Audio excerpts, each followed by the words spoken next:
Before viewing this episode, please click the link in the description box and become a Patreon for $1.99 a month to continue watching the first season of Blood Currency.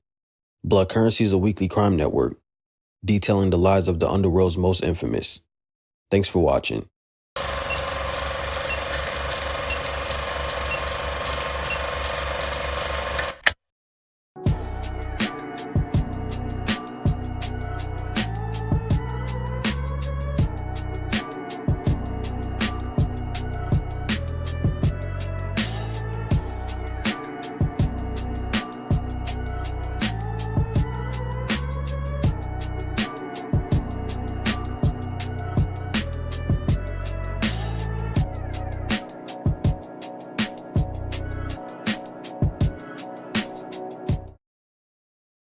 Detroit, Michigan, Motor City, the birthplace of Motown and General Motors.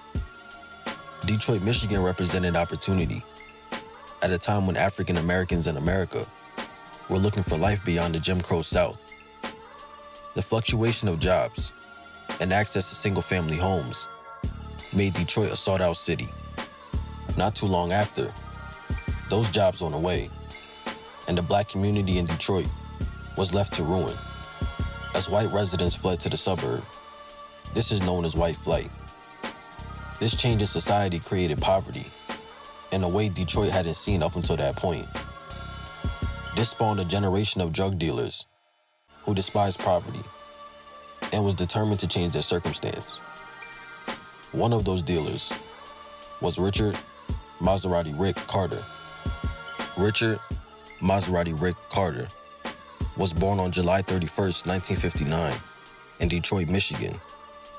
Rick was brought up during the Civil Rights era of America, where protests and riots will become staple events in American history. Rick grew up on the east side of Detroit and resided on the same street as Thomas the Hitman Hearns, who became a world champion boxer in March of 1987. Rick grew up in a Detroit which saw a decrease in jobs and neglect as white residents fled from the inner city. The 1967 riots will become one of America's most deadliest and change Detroit for the worse permanently. One study called these among the most segregated suburbs in America. Suburbs created by white flight and black rage. July 1967, the worst race riot in U.S. history. By the time it was over, 43 were dead and hundreds were hurt. Blacks were angry. Whites were terrified. Whites like Norm Bittner, who moved to the suburbs the year of the riot. I went to school with coloreds. I didn't want my wife being around coloreds. Why? Who wants them next to them? Everybody sees what they've done to Detroit. The white families have moved out of Detroit and left Detroit to the coloreds. What if a black family moved in next door to you here in Warren? Thing is today, suppose one family moves in, then another. What do you have? Prostitution, drugs, gang fights, gangs moving in. Who needs this? That's what many white suburbanites told us, although like Bittner, they deny they're racist. They see Detroit as alien, threatening, a place they want no part of. Blacks in Detroit exercise more power than blacks anywhere in any city in the United States. And we've refused in the city of Detroit to kiss their behinds. That scares the white establishment. Oh, I think it does. They resent it. There ain't no respectful way for a black to act in America. Young's contempt for the white suburbs has been a key part of his political success. Once, when the mayor was asked about enforcing gun control, he replied, I'll be damned if I'm going to let them collect guns in the city of Detroit while we're surrounded by hostile suburbs. To the mayor, it's quite simply us versus them. But there isn't complete harmony on that point.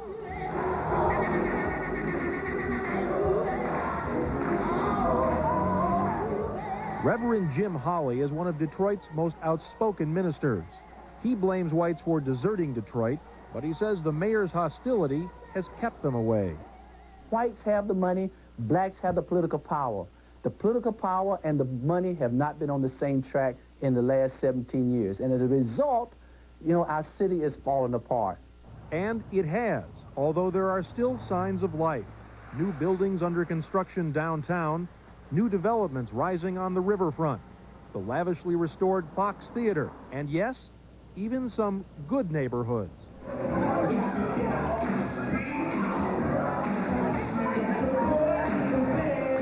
It's a rare sight, blacks and whites dancing together, dining together. We're at a community dinner in North Rosedale Park. Here is a part of Detroit that might surprise you. Where everybody looks out for each other and where people care for their property and where the property value is actually quite high. Brenda Cann is a banker, her husband Bruce a computer analyst. They can afford to raise their children in the suburbs, but they chose to stay in the city. We are not going to run from the crime and the drugs and the negatives. We're going to stay here and fight. Still, there are reports of an ominous new trend, black flight. Middle-class blacks are moving out too, leaving Detroit to the underclass. Our house was here at one time. We used to run all the way through here, man. We went for a walk with Alphonse Davis, who showed us the block in central Detroit where he grew up. There used to be a nice little community where everybody could just come and just chill out. Didn't have to worry about nothing, you know what I'm saying? What happened? Times, man, everybody moved out. Everybody moved out. Alphonse was born the year of the riot, raised without a father, dropped out of high school. He used to deal drugs, says he's quit and needs a job. The jobs that I be looking for, I don't want no restaurant job. You know, that's beneath me. What do you mean beneath you? I mean, what's wrong with working in a restaurant? $3.85. What the hell is that? That ain't enough to spit on. Detroit has thousands like Alphonse, young men without any direction, products of what many see as a moral collapse in the ghetto. Racism has played a tremendous part in terms of setting Detroit back. But at the same time, I think it's only fair that no white man in the world can do as much to us in the city of Detroit that we've done to ourselves. Has there been a failure of black leadership? Well, Coleman Young's credibility has been hurt by a series of scandals. The latest involves charges that his police chief stole from a fund set up for undercover drug buys. Look, man, I have been hounded for 10 goddamn years with allegations, rumors, and not one concrete charge. Now, after 10 years, you get tired of that bull. But you're police chief? I wouldn't give a who it is. It's an investigation. There have been no findings. A federal grand jury is also looking into allegations that Young, a longtime black activist, had a secret business that sold Krugerrands, the gold coins that symbolize South African apartheid. We tried to bring that up, but the mayor cut us short. You came in here to do a chop job, obviously, No, I didn't. and that's what you've done. That's not true. Oh, bull. But don't you think I'm through now. Let's. Why do you get so angry? Why do you get so defensive? I'm not defensive. I am angry. I'd be a goddamn fool to discuss with you on public television an allegation, which would be the same as taking a goddamn stand. Cocaine, heroin, and other hard drugs made their way to American cities during the 60s and 70s. Dealers erupted and became millionaires overnight.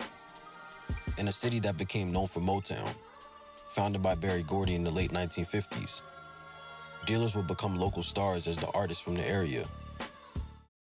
Sound. Gospel is or soul, as it's called, is something that you feel from within, and you do it spontaneously, and it is not something that you learn to do, and it is not something that you read and you do it well. You have to have a natural feeling for it. Rick developed an ambition as a child, which helped hone his street smarts as he came of age. As a teenager, Rick was a part of a car theft ring, which put a significant amount of money in his pocket. With his profits, Rick bought himself a BMW and a powder blue Mercedes-Benz. Rick was arrested in the late 70s for receiving stolen goods, and by the early 1980s, he was back on the streets. Rick was interested in the boxing world and boxed under the name Pretty Ricky temporarily. Rick also became a towel boy for Thomas Hearns and worked his way into becoming his bodyguard as well. Rick also became a manager for his brother Greg Carter, who boxed as well. Rick would come across the legendary Sugar Ray Leonard and promoter Don King at Kronk's Gym in Detroit. Hearn's campaign has a middleweight. I'm curious to know your feeling about that. Always a question mark about somebody moving up in weight. Durant, for instance, great as a lightweight, had his problems knocking people out once he moved up. Well, Tim, I have a theory for that. You take, for example, Roberto Durant was a small wagger. He couldn't carry that much weight. As a lightweight, very effective. He was very strong. Once he moved to the welterweights and junior middleweights, he wasn't that effective. Tommy Hearns is a large wagger. He can carry that weight. I don't see any major problems as far as his speed or his power being turned away. Sylvester Seal Murray, the biggest supplier of cocaine, heroin, and marijuana in Detroit, was convicted in December 1982, along with the leaders of YBI, Young Boys Incorporated, creating a void in Detroit's drug market. Seal's top customers was the YBI crew and Pony Down crew. In 1983, Rick was selling heroin, and by 1985, Rick's name in Detroit streets held major weight. Other strong crews in the area, such as the Chambers Brothers, the Curry Brothers, the Davis family, and the remaining members of YBI, were major drug organizations as well. Rick teamed up with his close friend and fellow Eastsider Demetrius Holloway. Demetrius also had a strong name for himself in the streets and built a reputation. The two figured collaborating would bring them more money and less chance of friction in the future. To protect themselves from their rivals, Rick and Demetrius hired the Best Friends Gang, one of the most dangerous hitman groups ever. The Best Friends Gang was a murder-for-hire group consisting of 4 brothers: Reginald Rockin' Reg Brown, Terrence Boogaloo Brown, Gregory Ghost Brown, and Ezra Wizard Brown. The Best Friends Gang was one of the most feared men in Detroit, and Rick made good by employing them. Also in the Best Friends Gang was one of Detroit's top hitmen, Nate Boone Craft. Rick supplied the brothers with ammunition, great lawyers, bulletproof vests, and a lot of money. Now equipped to go on a full takeover, Rick was able to develop ties and relationships in Los Angeles and Miami. Rick and Demetrius had a friendly competition when it came to showing off their riches through jewelry and cars. Rick preferred Benzes and earned the name Maserati Rick for being the first black dealer of his generation in Detroit to purchase a Maserati. Rick showing up to a nightclub with the Maserati created an underworld legend overnight. Rick bought homes and condos as his wealth accumulated and began to search for ways to launder his cash. Rick chose to develop several businesses, which served as a legitimate front and provided reasoning for his wealth on taxes. Rick opened up car washes, barbershops, and salons. At his car wash establishments, vehicles would come through, get a wash, then leave with large amounts of drugs or cash.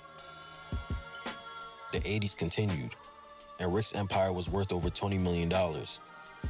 Rick and Demetrius expanded their operations to cities in Michigan, such as Saginaw, Grand Rapids, Lansing, Port Huron, and Kalamazoo. Rick's affiliation with the Best Friends Gang prompted them to wear black jackets with the term Best Friends engraved on the back. Rick, Demetrius, and the Best Friends Gang racked up over 100+ homicides on their way to the top.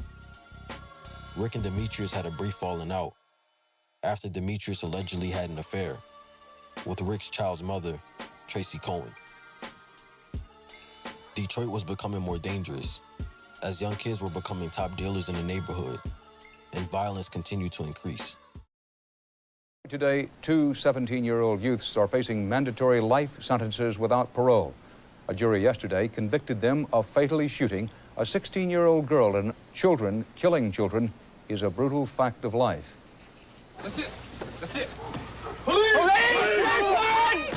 Detroit drug raids increasingly turn up teenage dealers as crack becomes the drug that makes some youngsters high and others temporarily wealthy. We've learned where people have gone to elementary school kids and offered them $1,500 to run a crack house for a week. That's a lot of money for a 14-year-old kid. The drug trade has created new status symbols for Detroit youngsters. The beeper to stay in touch and the handgun to stay in control. Status symbols that are catching innocent bystanders in the crossfire. You sitting there playing cards and then, boom, bullets just started coming from everywhere. Tanisha Baldwin was killed when 5 men opened fire on the wrong house. She was 8. Willie Brown was walking past the house that night when he was hit. To see your child laying there, and you know he's fighting for his life, it's an awful, awful thing. Before the shooting, Willie had a steady job, decent grades, and a love for playing basketball. All gone now. Hearing somebody tell you that you're not going to walk again, it's like, it shattered my world. More people under age 21 in Detroit have been shot in the first 10 months of 1986 than in all of 1985. More than 70 young people have been killed, a 10% increase from last year. After a year that has averaged 1 homicide every 13 hours, the city of Detroit has enacted a mandatory jail sentence for anyone carrying a handgun without a permit. These are not toys. These are deathly weapons, and they must be controlled. The move to control handguns comes too late to keep 1986 from ending up the bloodiest year in a decade in a city where the death of youngsters contributes to the highest murder rate in the nation. Karen Boris, CBS News, Detroit. That this drug may destroy someone's life, knowing that someone out there doesn't like you for what you do. And you just do it. Jobs are not easy to come by. Number one. Like, I went for an interview at a job to be a secretary for one man, and it was a white man, and he wanted me to have some kind of relationship with him in order for me to go anywhere up more into the job, go up higher in the field. I couldn't do that. So I'd rather just do this, make double the money, and be happy. So you're happy doing this? It surprises me that you stay in the game. Why is that? Because you're very intelligent. And it just surprises me that you don't go to school, get a job. I have worked before. But yet you stopped because of one flaws. Because I don't need that kind of pressure, especially not from a white man. But you can work for a black man. I could, but maybe one day I will. Do you know how many people you're destroying? Yes. And you're still happy with this? Yes. I'm not destroying them. They're destroying their stuff. I'm just distributing it. Despite Rick gaining wealth and becoming bulletproof for most of his enemies, Rick's biggest enemy would be someone he was very familiar with. Edward Big Ed Hanser. Big Ed grew up with Rick and Demetrius. He started off selling marijuana in the early days. The three rose in the drug game at the same time, with Big Ed venturing off to run his own organization. As Big Ed grew in power, him and Rick began to have issues. Speculation on what caused the rivalry hasn't really been confirmed. Some of the rumors were that Big Ed insulted Rick and told him that the name Big Ed came from Rick's mother. Another rumor was that Big Ed owed Rick money and expanded into Rick's territory. The issues between both men escalated after a face-to-face argument at Big Ed's hair salon, which led to a countless number of murder attempts. Was shot this weekend, and reaction was, so what else is new? Or that since January, 37 children have been shot dead, and reaction was, oh, it all depends where you live. Well, in Detroit, they don't imagine those horrors, they live them. Many Americans find the problems of the inner city to be too overwhelming, too much to comprehend, too many powerful forces. Well, tonight we can report about a ray of hope in all of this. It's because of a remarkable group of mothers in Detroit. Culture. Some of you know I got shot in the chest with a .357 Magnum. 21-year-old Jesse Fair used to sell crack around this neighborhood. Now he's working with SoSad. He says his crack days ended at the dope house just behind us when the unlucky squeeze of a Russian roulette trigger left him with only one lung and scars he shows kids in schools and on the street to promote SoSad's anti-drug crusade. Can you show me, Jesse, can you show me where the bullet went in? But bullet went in right here. Okay. And left this thing. This is where they operated and took your lung out. Yeah. Jesse says what SoSad's up against is the powerful allure of drugs and drug money, something he knows a lot about. Now, I've heard of a guy dealing crack in Detroit could make $1,000 a day. Yeah, it's possible, yeah. Maybe more than that, a day.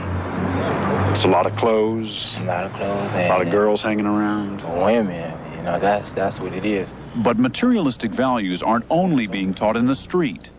Errol Henderson, a college student also working with SoSad, says too often they're being taught in the home as well. A lot of the values that mom and dad were teaching, instilling them the importance of education, they instilled in them the importance of education for the wrong reason. Go to school so you'll get a job and you'll have a nice home. Well, these people said, well, I'm rolling, I'm selling cane, and I got a good job. I make more money than you. I don't need. During the war in Detroit, Rick attempted to kill Big Ed 3 times. In one of the shootouts, Big Ed was shot in the stomach. After the shooting, Big Ed was questioned by law enforcement, in which he told them he would handle the situation himself, refusing to give up Rick. Big Ed's recovery took months, and he moved to Yazoo City, which is in Mississippi, as police continued to question him. When Big Ed returned to Detroit, he immediately went to Rick's family's homes and attempted to kill them. Big Ed tried to kill Rick's son's mother, and he shot up Rick's mother's house. On September 10, 1988, a shootout occurred at one of Rick's car washes, and Rick was present. Rick was shot in the stomach, and one of his comrades was shot as well. Everyone involved in the shooting refused to cooperate with law enforcement. Rick was in the hospital recovering, and 2 days later he was allegedly shot and killed by Logic, the hitman Parker. As the years passed, it was said that the Best Friends gang turned on Rick so they could get access to the drug connect. Nate Boone Kraft and Boogaloo spoke in the hospital, and Boogaloo told Boone that the connect didn't care what happened to Rick as long as he got his money. Boone Kraft would confess in an interview with Al Prophet that Boogaloo entered Rick's room 307 at Mount Carmel Mercy Hospital, and shot Rick in the face. Logic was present at the shootout days earlier and was charged with the crime instead of Boogaloo. Logic went to trial for the murder and was acquitted. Big Ed had an alibi, as he was in police custody due to the firearm he used at the shootout. Rick's murder in the hospital was the first shooting in the hospital's 50-year history at the time. For Rick's funeral, he was buried in a $16,000 custom silver casket, which resembled a Mercedes-Benz. The casket also had spinning wheels and lights around it.